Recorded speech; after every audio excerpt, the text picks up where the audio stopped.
Hello बच्चों, आज worksheet 20 में हम प्राणियों में पोषण में मानव में पाचन के बारे में पढ़ेंगे।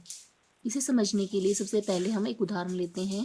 राजू एक बच्चा है जो कि विद्यालय के लिए तैयार हो रहा था, लेकिन वह लेट हो रहा था, इसलिए वह अपने नाश्ते को बहुत तेजी से खा रहा था।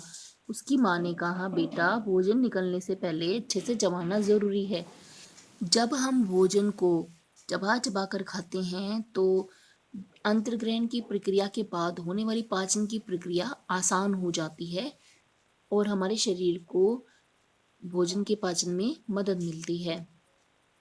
इस कार्य को करने के लिए हमारे पास अनेक प्रकार के दांत हैं, उनकी आकृति भिन्न भिन्न है, उनके कार्य भी भिन्न भिन्न है। आइए देखते हैं दांतों की व्यवस्था। सामने के दो दांत, ये दोनों, इन्हें हम कृंतक बोलते हैं। यह किसी चीज को काटने और तोड़ने में मदद करते हैं, यानी कंतन, कर्तन और दंशन में। रदनक। इसके बाद वाले दांत जो कि दोनों तरफ दो दो हैं, ये दोनों और ये दोनों, ये थोड़े ज्यादा पैने होते हैं और इसीलिए चीरने और फाड़ने के लिए इस्तेमाल होते हैं। आपने देखा होगा जो जीव मांसाहारी होते हैं उनमें ये दांत बहुत ज्यादा पैने होते हैं, तीखे होते हैं। इसके बाद दो दांतों का जोड़ा होता है जिसे हम अग्र चर्णवर्णक कहते हैं। ये चबाने और पीसने के काम आते हैं। इसके बाद में आप देखेंगे कि थोड़े चौड़े दांत होते हैं, इन्हें हम चवर्णक कहते हैं। ये चबाने और पीसने के काम आते हैं। भोजन के पाचन में हमारा मुख कैसे मदद करता है? दांत इसे काटते, पीसते और चबाते हैं। हमारे मुख में लाला ग्रंथि होती है। लाला ग्रंथि यानी कि जिससे लार निकलती है, यह जीवा के नीचे उपस्थित होती है और यह भोजन में मंड को शर्करा में बदल देती है। आपको पता है कि भोजन में मंड की उपस्थिति होती है। मंड की उपस्थिति की जांच हमने पहले वर्कशीट में की हुई है। जब हम किसी रोटी के टुकड़े को लगातार चबाते रहते हैं तो लार इसमें मिल जाती है और रोटी का स्वाद मीठा हो जाता है। इससे हमें यह पता चलता है कि पहले वह रोटी के अंदर मंड के रूप में उपस्थित था और चबाने के बाद वह शर्करा में बदल गया। आइए देखते हैं जीभ हमारी कैसे मदद करती है भोजन के पाचन में। जीभ एक मांसल पेशीय अंग है। मांसल मतलब मोटी, जिसमें बहुत मांस है, और पेशी है यानी इसमें पेशियां हैं जो इसको इधर उधर चलने में मदद करती हैं।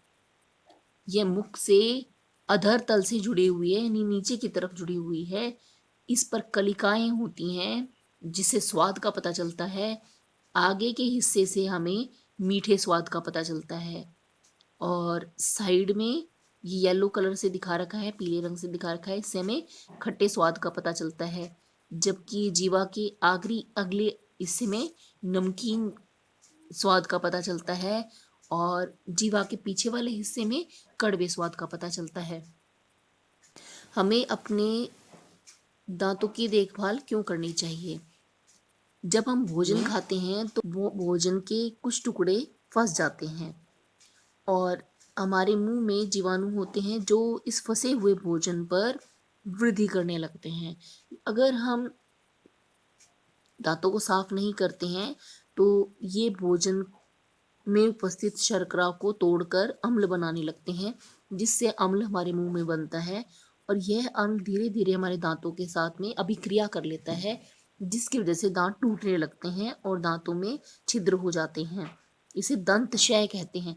यदि हम प्रतिदिन 2 बार ब्रश करेंगे या दांतों से दांत साफ करेंगे तो हमारे दांतों में जीवाणु कम रहेंगे, जिससे दांत स्वस्थ रहेंगे। आप ध्यान रखें कि खाने के बाद भी तुरंत कुल्ला कर लेना चाहिए। आइए प्रश्न उत्तर देखते हैं। भोजन करते समय हमें इसे ठीक से क्यों चबाना चाहिए? जब हम भोजन को खाते हैं तो दांतों की मदद से छोटे छोटे टुकड़ों में टूट जाता है। जब ये छोटे टुकड़ों में पीस दिया जाता है तो इसे पाचन और अंतग्रहण करना आसान हो जाता है। इसीलिए भोजन को अच्छे से चबाना चाहिए। हम अपने दांतों की देखभाल किस प्रकार कर सकते हैं, ये आपको यहाँ से लिखना है। प्रतिदिन हमें कम से कम 2 बार ब्रश करना चाहिए और खाने के बाद कुल्ला करना चाहिए। प्रश्न 3, निम्न में से प्रत्येक का एक कार्य लिखें। लाला ग्रंथि। लाला ग्रंथि लार रस का स्रावन करती है जो भोजन में उपस्थित मंड को शर्करा में बदल देती है। जीभ जीभ एक मांसपेशीय अंग है जो भोजन के विभिन्न स्वादों का पता लगाती है और जीभ भोजन को लार में मिलाने का कार्य करती है जिससे भोजन नरम हो जाता है और निगलना आसान हो जाता है। चुवर्णक में चबाने एवं पीसने वाले दांत को कहते हैं। लार लाला रस भोजन में उपस्थित मंड को शर्करा में बदल देता है।